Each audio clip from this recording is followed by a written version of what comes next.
저는 독일에 갔을 때 길을 잃어서 너무나 당황한 적이 있습니다만, 아무튼 사람은 길을 잃게 되면 처음에는 괜찮아도 시간이 지나면 어마어마한 두려움에 사로잡히게 됩니다. 길을 잃을 때 침착해야 한다라고 사람들이 말하지만 말이 쉽지 침착할 수 없습니다. 여러분, 우리 인생길도 마찬가지입니다. 살다 보면 어디로 가야 할지, 어떤 선택을 해야 할지 확신이 서지 않을 때가 있습니다. 여러분의 믿음은 안녕하십니까? 오늘 우리에게 주신 시편 107편의 말씀은 줄이고 목이 말라 피곤한 인생들에게, 또 길을 잃어 방황하는 인생들에게 주시는 하나님의 처방입니다. 오늘 하나님께서 이 말씀을 통하여 어떻게 우리를 인도하기를 원하시는지, 그 인도하심에 대해서 우리는 어떤 선택을 해야 하는지 하나님의 처방을 잘 받으시고 오늘 말씀을 통해서 인생을 잘 걸어 나가시기를 주님의 이름으로 축복합니다. 오늘 시편 107편 1절은 이렇게 선포합니다. 우리 다 같이 믿음으로 선포해 보겠습니다. 다 같이 시작.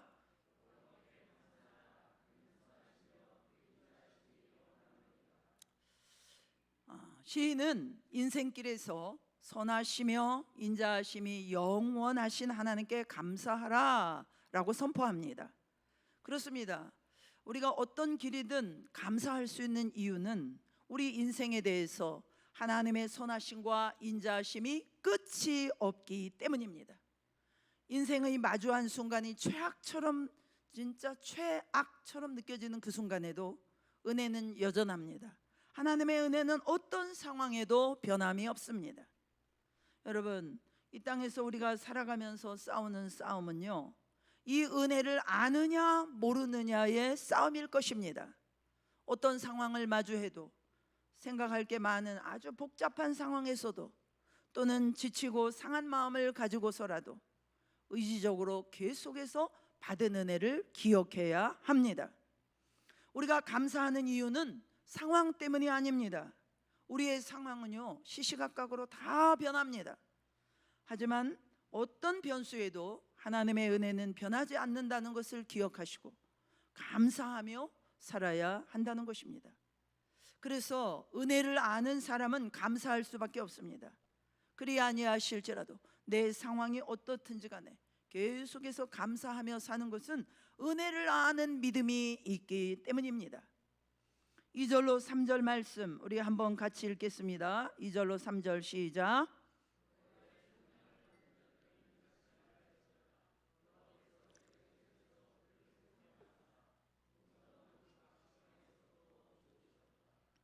이 시편 107편은 역사적으로 바벨론 포로 귀환을 배경으로 하고 있습니다.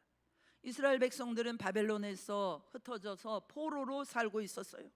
아무리 노력해도 해방도 귀환도 또 백성들을 모으는 일도 수십 년 동안 할 수 없는 일이었습니다. 그런데 하나님께서 그들 인생 가운데 개입하셨어요. 하나님의 간섭하심, 개입하심, 끼어듦이 은혜라는 것입니다. 본문의 이스라엘 백성들은 하나님께서 간섭하지 않으셨다면 계속 포로로 살다가 끝날 수밖에 없던 인생이었습니다. 하지만 하나님께서 그들의 인생 가운데 개입하셨기 때문에 그들의 인생은 포로됨에서 끝나지 아니하고 회복을 경험하게 된 것입니다. 우리도 마찬가지죠. 죄의 포로가 되어서 죄 가운데 방황하던 우리를 예수님께서 십자가로 구원하셨습니다. 우리의 가장 큰 감사는 먼저 우리를 찾아오시고 우리의 삶에 개입하셔서 죄와 사망에서 건져주신 하나님의 은혜일 것입니다. 이렇게 감사는 구원해 주신 은혜를 기억하는 삶에서 시작됩니다. 그 하나님의 간섭하심을 믿음으로 환영하고 받아들일 수 있는 여러분의 믿음 되시기를 축복합니다. 4, 5절 말씀 보시면요, 시인은 그들이 마주한 상황을 표현하고 있습니다. 4절 5절 같이 읽겠습니다. 시작.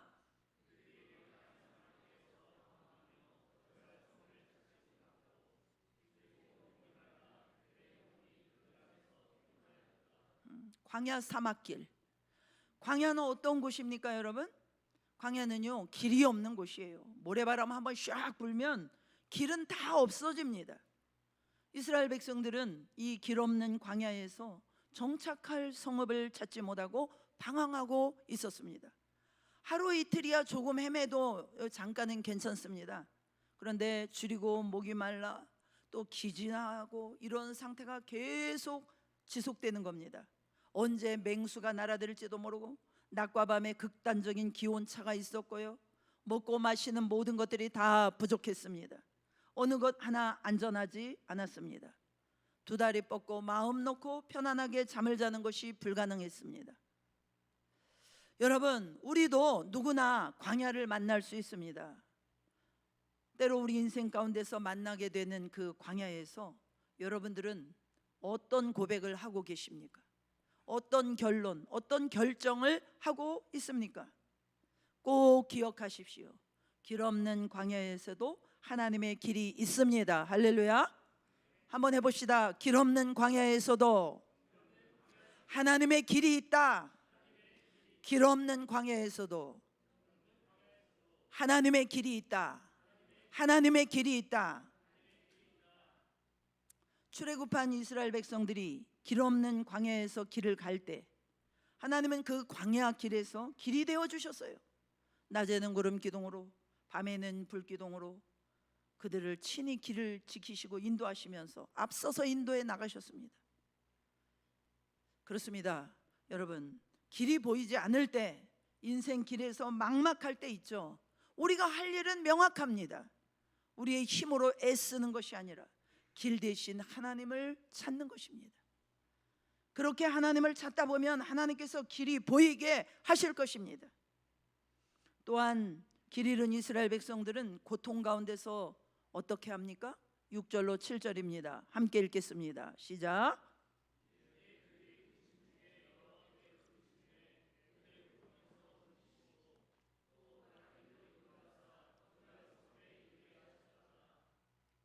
문제를 만나서 절망만 하고 있는 것이 아니라 어려움 때문에 근심만 고백하고 있는 것이 아니라 근심 중에 그들이 뭐 했다?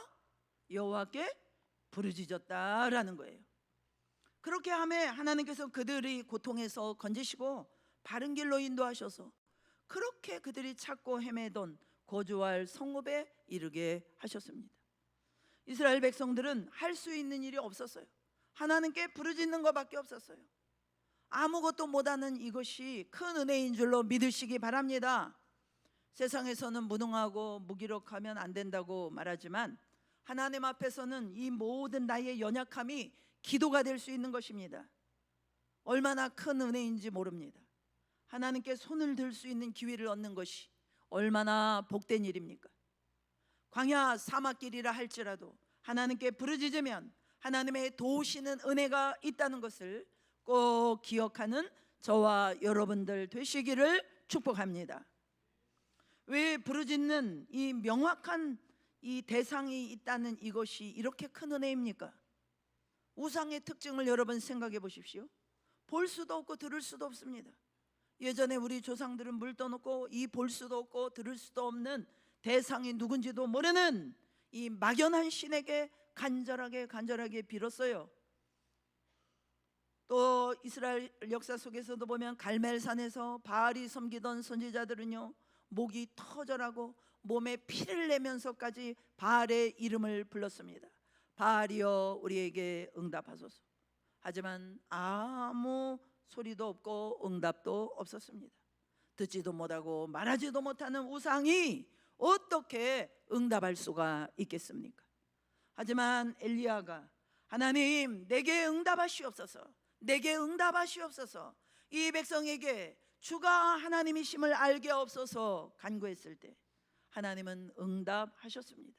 그때 거기에 모든 사람이 하나님만이 참 하나님이심을 보게 하셨어요. 여러분 그렇습니다. 부르짖음이 은혜가 되는 이유는 하나님께서 이렇게 들으시고 응답하시는 분이시기 때문인 줄로 믿습니다. 그래서 여러분 부르짖는 자리가 복된 줄 믿으시기 바랍니다.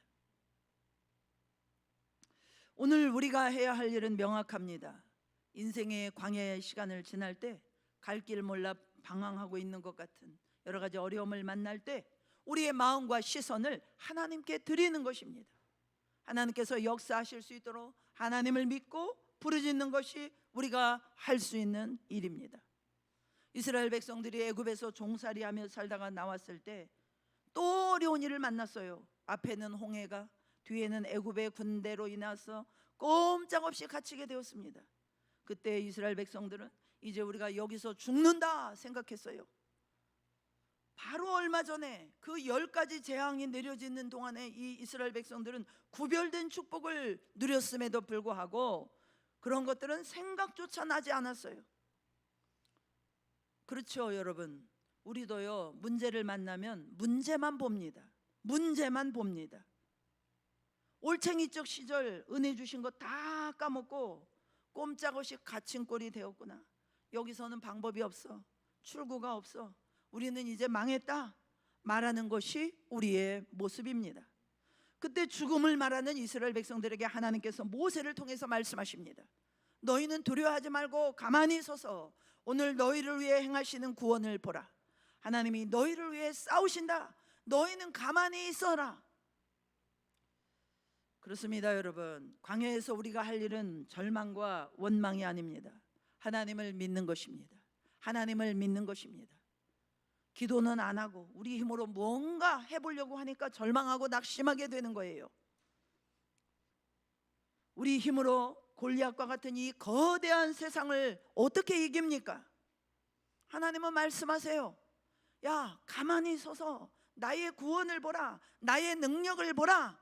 너의 힘을 빼고 나를 믿으라. 나만 의지하라. 여러분, 하나님께 부르짖는 것은 누구나 할 수 있는 일이 아니에요. 믿는 사람에게 주신 특권입니다. 하나님이 구원하심을 믿는 자, 하나님께서 우리를 구원하실 수 있다. 이 믿음 가진 자만이 부르짖어서 기도할 수 있는 것입니다. 하나님은 이스라엘 백성들이 부르짖자 거친 광야 사막길에서 방황하면서 배고프고 목말라서 기진해 있던 이 사람들을 건져주시고 거주할 성읍에 가도록 바른 길로 인도하셨습니다. 하나님은 이렇게 하나님의 일을 하시는 분이십니다. 바벨론에서도, 광야에서도, 오늘을 살아가는 우리 인생 길에서도 하나님은 하나님의 일을 행하십니다. 이 믿음 가지고 우리도 우리가 할 수 있는 일을 하실 수 있기를 축복합니다. 우리 인생의 절망이 보이는 그곳, 바벨론이 됐든 광야가 됐든 어디서든 언제나 우리는 하나님께 부르짖을 수 있습니다. 그리고요, 부르짖어야만 방황이 끝납니다. 부르짖을 때까지 기다리십니다. 내가 나서서 내 힘으로 이것저것 다른 것들 하다가 하나님께 부르짖는 것을 놓치는 자가 아니라 우리가 무엇부터 해야 하는가 순서를 놓치지 않는 저와 여러분의 믿음 되시기를 축복합니다. 2026년 6월 25일은 전쟁이 발발한 지 76주년이 되는 해입니다. 단군 이래 최대 비극이었던 6.25 전쟁 속에서 국토는 폐허가 되었고요, 수많은 생명이 희생되었습니다. 오늘 우리가 누리는 자유는 그냥 주어진 것이 아닙니다. 수많은 국군 장병과 유엔군과 그리고 이름 없이 희생한 국민들의 헌신이 있었습니다. 길을 잃고 방황하는 이스라엘 백성들을 하나님께서 인도하셨던 것처럼 마찬가지로 우리나라도 절체절명의 전쟁의 위기 속에서 피난을 가면서도 눈물로 기도한 성도들의 부르짖는 기도와 하나님의 전적인 은혜로 공산화를 막아주시고 자유 대한민국으로 다시 세워주셨습니다. 하나님께서 이 나라를 얼마나 사랑하시고 구원의 기적을 베풀어 주셨는지 6.25 전쟁 속에서 정말로 너무나도 놀랍게 역사하신 그 모든 현장을 우리가 다 살펴볼 수는 없지만 시간 관계상 몇 가지 그 현장들을 살펴보므로 우리가 올바른 역사관을 가지고 이 어려운 때에 나라와 민족을 위해서 기도하는 것이 하나님의 뜻이고 우리 그리스도인들이 반드시 해야 될 일이라고 믿습니다. 1910년 3월 1일 만세운동 여러분 아시죠? 민족 대표 33명 중에 16명이 목사님이거나 장로님이었습니다. 그때 우리나라는 전 국민 중에 개신교 신자가 1.6%였습니다. 그런데 민족 대표 33명 중에 절반 가까이 개신교 신자였다는 것은 이 우리 신앙의 선배들의 하나님 사랑과 나라 사랑, 애국 정신, 독립 정신을 짐작할 수 있습니다. 3월 1일 만세운동이 일어나서 전 국민이 장롱 속에 숨겨놨던 태극기를 들고 만세를 불렀어요. 서울 중심으로 전국에 퍼진 만세운동의 75%가 교회 중심으로 일어났습니다. 정말 우리 한국교회는 이 나라 사랑에 대해서 자랑스러운 전통을 가지고 있습니다. 일본은 3.1운동을 겪고 나서 놀란 것입니다.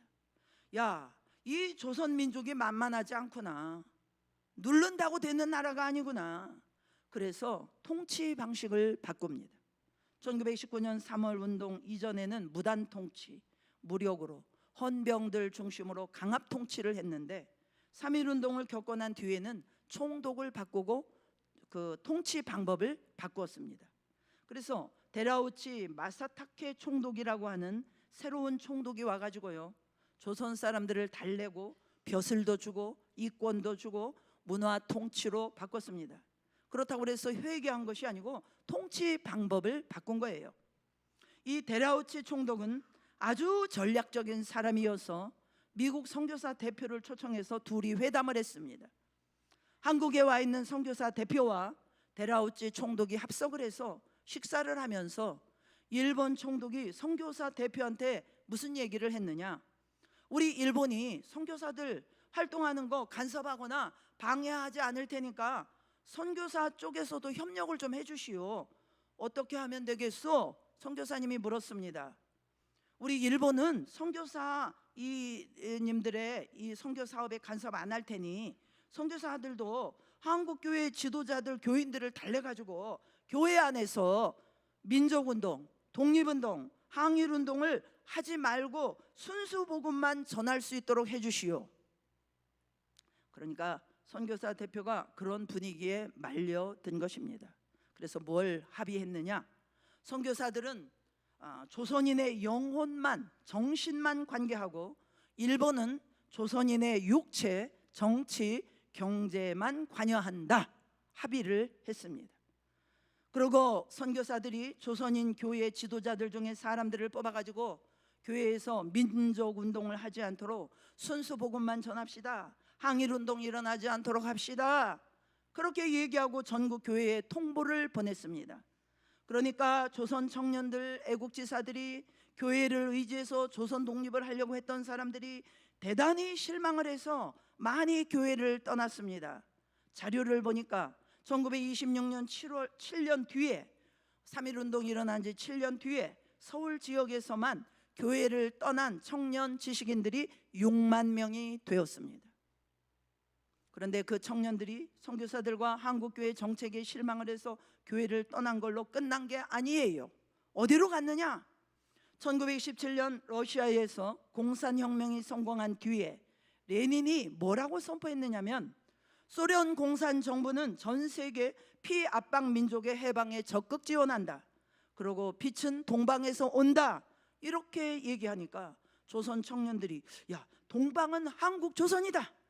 이렇게 받아들이고 그 말들은 조선 청년들, 지식인들이 피가 끓는 것입니다.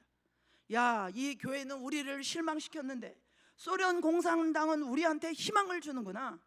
그래서 3.1운동이 실패하고 40일 뒤에 이 민족 지도자들이 중국으로 망명해서 1919년 4월 10일에 상해에서 임시정부를 세우고 초대 대통령 이승만 박사를 임시 대통령으로 세웠는데, 레닌이 어떤 작전을 썼느냐 하면 빛은 동방에서 온다, 일제에 탄압을 받는 조선 독립을 우리 소련 공산당이 돕겠다 그러면서 임시정부에다가 금덩어리를 가득 실은 마차를, 새 마차를 보냈습니다. 순 금덩어리 새 마차를 소련에서 임시정부로, 상해 임시정부로 보내고, 그러니까 이 조선의 청년들, 지식인들 마음이 소련 공산당에게 쏠립니다. 그래서 교회를 떠난 청년 지식인들이 민족 정신을 가지고 교회에 들어왔다 실망하고 나서 공산당으로 넘어간 거예요. 공산 사회주의가 얼마나 인간에 대해서 악한지 모른 것입니다. 유일하게 이승만 박사만이 아니다, 공산주의 자체가 사기다, 공산주의는 안 된다, 두 가지 점에서 안 된다. 첫째, 하나님을 부인하고 물질을 내세운다. 둘째, 하나님이 주신 자유를 억압한다. 이승만 박사가 아무리 주장해도 그게 안 먹혔습니다.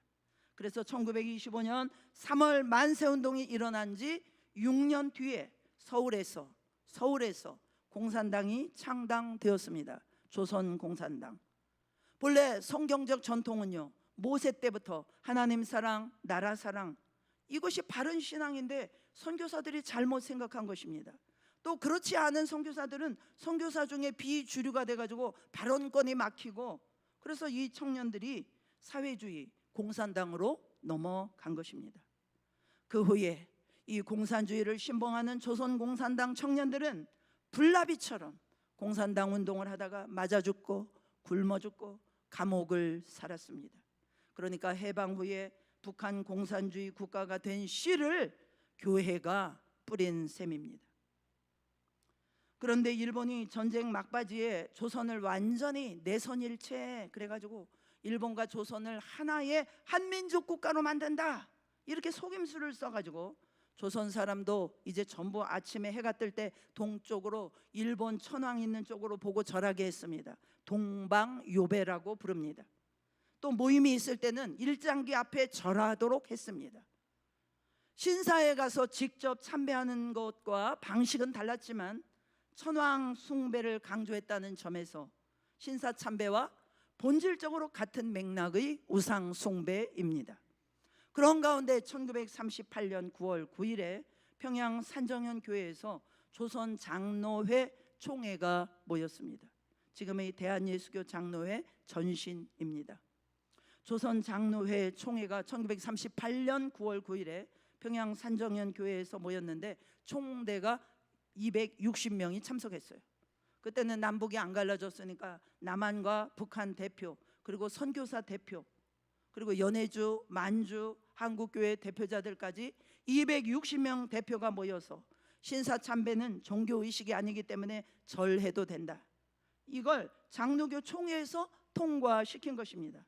그런데 그냥 통과시킨 게 아니고요, 그날 일본 경찰, 헌병들이 칼을 차고 교회를 둘러싸고 있고 중앙에서 사회하는 이 총회장 목사님이, 여러분 신사참배 이거는 종교 행동이 아니고요, 애국운동이기에 우리가 찬성을 해도 될 줄 압니다.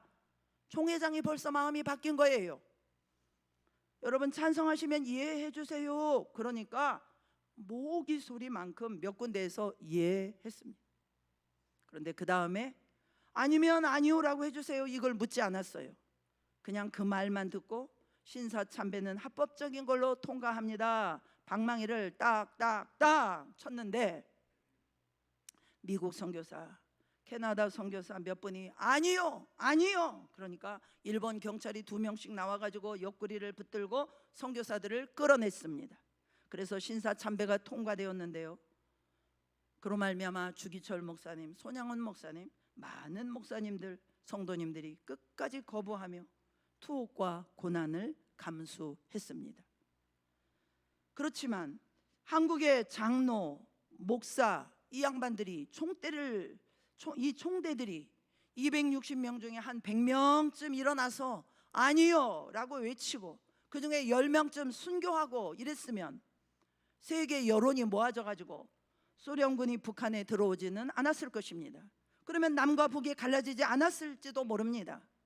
그런데 딱 10년 뒤에 1948년 9월 9일 같은 날 평양에서 조선민주인민공화국 김일성 정권이 선포된 것입니다. 참 역사라는 것이 무섭습니다. 1938년 9월 9일 목사 장로들이 기가 죽어가지고 모기 소리만큼 아멘 해가지고 신사참배가 통과됐는데 딱 10년 뒤에 바로 그날 9월 9일에 같은 평양에서 조선민주인민공화국이 됐다는 거, 이거는 보통 일이 아닙니다. 벌써 북한은 소련군이 두둔하게 되었고 45년에 8.15 해방이 됐는데 한 달 뒤 벌써 9월 20일에 스탈린이 김일성에게 지시했습니다. 군대 조직을 만들고 토지 개혁을 하고 정부 조직을 갖추어라. 스탈린은 벌써 계획적으로 나라를 세우려고 한 것입니다. 그래서 준비를 완전히 해가지고 6.25 전쟁이 터졌는데 북한은 소련제 탱크가 244대예요. T-34라고 하는 탱크인데 그때는 세계 최강의 탱크였습니다. 그것을 244대를 앞세워 가지고 12만 군대가 38선 서부전선, 중부전선, 동부전선 전역에서 기습남침을 강행하여 밀고 내려오니까 당할 수가 없지요. 근데 그 군사작전을 누가 세웠냐? 김일성은 그때 당시 러시아군 대위 출신이에요. 그러니까 뭐 전쟁을 주의할 만한 지도력이 없어요. 그래서 소련 장군 중에 바실리 F라고 하는 장군, 아주 작전을 잘 세우는 이런 천재가 있었습니다. 이 스탈린이 그 사람을 보내가지고 남침하는 계획을 짜서 각본대로 한 것입니다.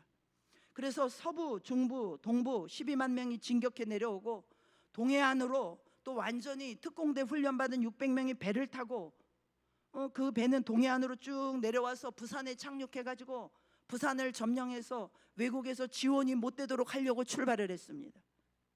한국은 48년 독립했을 당시에 해군에요 배가 한 척도 없었어요.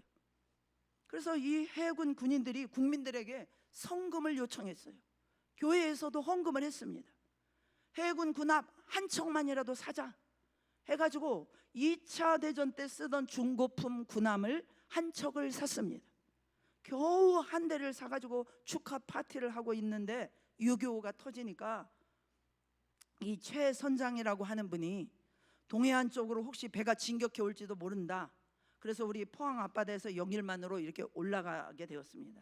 아니나 다를까 포항 부근 영일만 앞바다에서 수상한 배가 한 척이 오는 거예요. 그게 뭐냐? 북한 특공대 600명이 타고 부산으로 가는 배였습니다. 그러니까 선장이 수상한 배가 한 척이 오니까 망령동으로 보니까 어선으로 위장을 하긴 했는데 가짜 같았습니다. 어선이기에는 너무 컸어요. 그래서 이상하다. 완전히 어선처럼 했는데 수상해가지고 가까이 가가지고 배를 세워라 아니면 발포한다 그랬더니 배를 세우는 게 아니라 그쪽에서 발포를 한 것입니다. 그래서 군인들이 몇 명 죽고 부상을 당하고 서로 포격전을 했는데 결국 그 배를 가라앉혔습니다. 만약에 이 배를 가라앉히지 못했으면 특공대 600명이 부산에 상륙해가지고 부산은 난장판이 되었겠죠. 그런데 중령 최 선장이 아주 신앙 좋은 크리스찬이었는데 그 사람의 지도 하에 이렇게 가라앉힌 것입니다. 그 최 선장이 바로 누구냐? 예전에 감사원장을 했던 최재형 씨의 친아버지였습니다. 또 최재형 씨 할아버지는 독립운동을 하신 분이라고 합니다. 참 중요한 집안이지요. 그때 부상당한 장교 한 사람은 인민군이 쓴 총에 창자가 터져가지고 창자가 밖으로 나오면서 숨을 거두면서 마지막 죽기 전에 묻습니다. 적함을 침몰시켰는가? 예, 적함을 가라앉혔습니다. 그러니까 내 임무는 끝났다. 웃으면서 죽었다고 합니다. 그때 그 배를 못 가라앉혔으면 부산이 엉망이 되지 않았겠습니까? 그러면 외국의 원조 물자가 들어올 수도 없고 유엔군이 들어올 수도 없을 때 너무너무 아슬아슬합니다. 또 한 사람 김종호 대령이 있었어요. 6.25 전쟁사에 널리 알려진 위대한 인물입니다. 50년 6월 25일 그 전에 한 일주일 전부터 이 중부 전선에는 군인의 3분의 1을 휴가 보내고 전부 군대가 휴식에 들어갔던 때였어요. 춘천을 지키던 김종호 대령은 정보를 들어보니까 북한의 움직임이 수상한 것입니다. 그래서 이 대령은 절대 휴가를 사람들 안 보내고 방비를 하며 춘천지구 방어전을 지휘했습니다. 북한에서 춘천으로 넘어오려면 고개가 하나 있어요. 그 고개를 넘지 않고는 인민군이 남쪽으로 도발을 못합니다. 김종호 대령은 포병을 전부 동원해가지고 거기에다가 포사격을 집중해 놓고 기다렸어요. 아니나 다를까 6.25 새벽 6월 25일 새벽에 인민군들이 진격해 오니까 딱 준비하고 있다가 계속 길목에서 포를 쏘니까 인민군이 거기서 닷새 동안 전진하지 못했습니다. 소련 작전 계획에는 춘천을 신속히 점령하고 수원으로 내려가서 서울에서 국군이 후퇴하는 걸 딱 가로막아 가지고 전쟁을 끝내려고 했는데, 이 김종호 대령이 이끄는 육사단이 포를 딱 동원해서 닷새 동안 저지하는 바람에 북한의 진격을 지연시킨 것입니다. 이것이 완전 황금 저지선이었다는 것입니다. 거기서 막았기 때문에 인민군은 서울에서 3일 동안 자기 부대가 수원에 떨어졌다는 그 소식만을 기다리면서 사진 찍고 잔치하고 막 이러고 있었는데, 이렇게 김종호 소령이 춘천을 막음으로 한강 방어선을 구축하고 유엔군이 참전할 시간을 확보하는데 크게 기여한 것입니다. 얼마나 아슬아슬한지요. 그리고 나서 메가더 장군이 6월 25일 전쟁이 일어난 4일 뒤에 동경에서 비행기 타고 일본에서 한국에 와가지고 최전선을 시찰했습니다. 국군이 한강을 넘어와가지고 안양에서 수원 사이에 막 개개인이 후퇴해가지고 막 내려오는데, 메가더 장군이 그 전선을 시찰하는데 산 언덕에 20살쯤 되는 사병이 일본군이 남긴 구식 총 1개를 들고 지키고 있는 겁니다. 메가더 장군이 물었습니다. 그대는 어느 때까지 거기 있을 건가?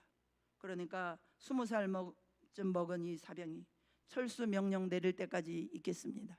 그러니까 철수 명령이 안 내리면 어떡할 건가? 여기서 싸우다가 죽겠습니다. 그러니까 이 메가더 장군이 감동을 받은 것입니다. 우리가 도와줄 것이 무엇인가?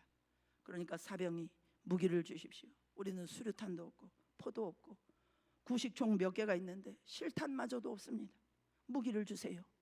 이러니까 이 메가더 장군이 이런 충실한 군대가 나라를 지키는 백성들은 도와줘야 된다. 그래서 이 메가더 장군이 감동을 받아가지고 안양의 그 산비탈에 서서 서울 쪽을 바라보면서 인천 상륙작전을 그때 구상했다는 것입니다. 이 전쟁을 이기려면 중간에 허리를 끊어야겠다. 그래서 이 메가더 장군이 낙동강 방어선을 목숨 걸고 지켜라. 이게 뚫리면 인천 상륙작전 할 시간도 없다. 이 워크 장군한테 지시를 했습니다. 영천에서 진해 사이에 낙동강 방어선이 최전선인데 뚫리면 이제 안 되는 거예요. 그런데 1950년 9월 초에 영천이 뚫려버렸어요. 영천이 뚫리면 이제 부산까지 바로 진격하는 겁니다. 그때 유재흥 대령이라는 사람이 있었어요. 방어 책임자인데 아주 머리를 잘 썼습니다. 자기 고향이 청송인지라 어릴 때부터 영천을 지나 고향으로 내려갈 때 영천에 삼거리가 있어요. 한 길로 가면 경주로 가고, 한 길은 대구로 가고, 한 길은 고향 청송으로 가는 길인데, 유재흥 장군이 우리 군대는 약하고 무기도 없고 두 군데 다 막을 수는 없고 어디서 막으면 될까? 아마 이 군대가 경주 쪽으로 갈 것이다. 그래서 경주 쪽에 군대를 매복시켰어요. 그런데 이게 맞아떨어진 겁니다. 인민군이 경주 쪽으로 안심하고 진격하는 겁니다. 국군이 매복한 줄도 모르고 딱 걸려가지고 아주 사단이 거의 전멸했습니다. 사단장 혼자 말 타고 도망갔다고 합니다. 그러니까 영천 전투에서 방어했다, 막 국군들의 사기가 올라간 거예요. 그때 뚫렸으면 우리는 지금 김정은 장군님 하고 사는 것입니다. 그게 1950년 9월 4일에서 9월 8일 사이에 있었던 일입니다. 그리고 일주일 뒤에 메가더 장군이 인천 상륙작전을 성공한 것이죠. 그러니까 영천 전투에서 승리하지 못했으면 인천 상륙작전도 없는 것입니다. 얼마나 아슬아슬합니까? 그런데 아까 그 김종호 장군이 춘천을 막아서 5일간 저지했다 그랬는데요, 그 전해에 6.25 나기 6개월 전에 군대에서 숙군 작업이라는 게 있었어요. 군대 안에 공산주의자가 너무 많았다고 합니다. 그 조직 책임자가 박정희 소령이었어요. 그래서 춘천에도요 대대장 2명이 공산당 조선노동당원이었어요. 1948년 11월 1일에 이승만 대통령이 국회에서 국토보안법, 국보법을 만들었어요. 군대 안에, 경찰 안에, 공무원 안에 이 공산주의자들을 색출해가지고 제거하는 이것을 숙군 작업이라고 합니다. 5,200명을 찾아내가지고 총살도 하고 제대를 시키기도 했는데, 그때 이 박정희 소령이 신분이 들통나가지고 사형 선고를 받았습니다. 그런데 그 상관이 송요찬이라는 분인데 박정희 부하가 너무나 성실하고 정직하고 유능하니까 아까워가지고 상관이 그 부하 박정희 소령을 찾아가서 박정희 소령, 그렇게 개죽음을 당하면 되겠나? 살려줄 테니 전향을 하고 대한민국을 위해서 충성하소. 그래서 그 대가로 자기가 군사 조직을 책임지는 자이니까 군대 안에 있는 200명의 공산당 핵심 명부를 넘겨주고 박정희 소령이 살아납니다. 그런데 춘천 지역에도 대대장급 2명이 군대 안에 잠복하고 있었는데 이 숙군 작업이 진행이 되니까 6.25 전쟁 나기 넉 달 전에 이 대대장이 대원들을 몽땅 데리고 월북해버렸습니다. 그때 월북을 안 했으면 이 춘천 전투에서 이 김종호 장군이 막아낼 수 있었겠습니까? 국군 2대대가 대대장이 데리고 월북을 해버렸으니까 군대에서는 완전히 막 당황해가지고 이거 나라가 망하는 거 아니냐. 그런데 여러분, 이게 약이 된 겁니다. 이런 정말 놀라운 기적들, 이런 훌륭한 장군들의 활약과 기적의 역사 뒤에는 한국교회에 처절한 부르짖는 기도가 있었음을 우리는 기억해야 됩니다. 전쟁 당시 부산, 지난번에도 제가 말씀드렸습니다만 부산 초량교회 기도 집회, 이것은 한국교회 역사에서 매우 중요한 영적 사건으로 평가받고 있습니다. 1950년 8월 말 대한민국이 낙동강 방어선만 남겨둔 절체절명의 위기였습니다. 서울을 비롯한 대부분이 국토가 북한군에게 점령이 되었고 전국의 목회자와 성도들이 부산으로 다 피난 내려왔어요. 이때 초량교회는 교회의 문을 활짝 열고 피난민과 교역자들에게 문을 열어주고 잠을 재워주고 음식을 대접하면서 나라와 민족을 위해서 함께 기도했습니다. 단순히 전쟁의 승리만을 구한 것이 아니에요. 먼저 한국교회의 죄와 개인의 죄를 회개했습니다. 우리가 하나님 앞에 바로 서지 못했기 때문에 이런 민족적 시련을 당하게 되었다는 자성의 목소리가 강했습니다. 처음에는 일주일 예정이었으나 은혜가 커서 2주간 계속되는 가운데 집회가 끝날 무렵 성공 확률이 5,000분의 1에 해당하는 인천 상륙작전 성공 소식이 전해졌습니다. 참석자들은 하나님께 부르짖는 기도에 하나님께서 응답하셨다고 믿으며 정말로 크게 감사했습니다. 6.25 전쟁 76년을 맞이하여 이와 같이 전쟁의 상처 속에서도 하나님은 대한민국을 지켜주셨습니다. 여러분, 은혜를 잊어버리면 감사가 사라지고요, 믿음도 약해집니다. 우리 한국교회는 하나님의 이런 선하심과 인자하심으로 우리를 보호하시고 이 나라가 이만큼 지켜진 이 은혜를 결코 잊어서는 안 될 줄로 믿습니다. 감사하면서 나라와 민족을 위해서 기도하는 성도들이 되어야 될 줄로 믿습니다. 지금 우리나라 상황은 믿는 우리들이 정신 차리고 회개할 수 있는 마지막 기회라고 생각합니다. 만약 여기서 밀리고 마지막 회개의 기회를 놓쳐버리면 우리도 홍콩처럼 공산화될 수 있는 그런 위기 상황이라고 저는 생각합니다. 우리 자녀 세대들이 상상할 수도 없는 어려움을 겪게 될 것입니다. 여러분, 자유가 없는 감시받고 통제받는 사회에서 살고 싶으십니까?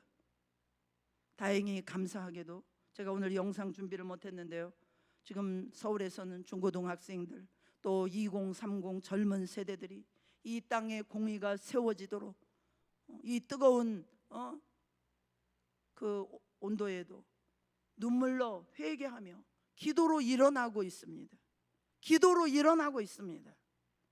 저는 서울시청과 잠실의 구름대처럼 많은 젊은이들이 이렇게 모여서 기도하고 찬양하는 것을 보면서 주님께서 또 그동안 우리에게 마음 주셔서 우리가 작은 불꽃이지만 우리의 회개와 기도를 받으시고 하나님이 아직은 이 나라를 버리지 않으셨구나 소망을 갖게 되었습니다.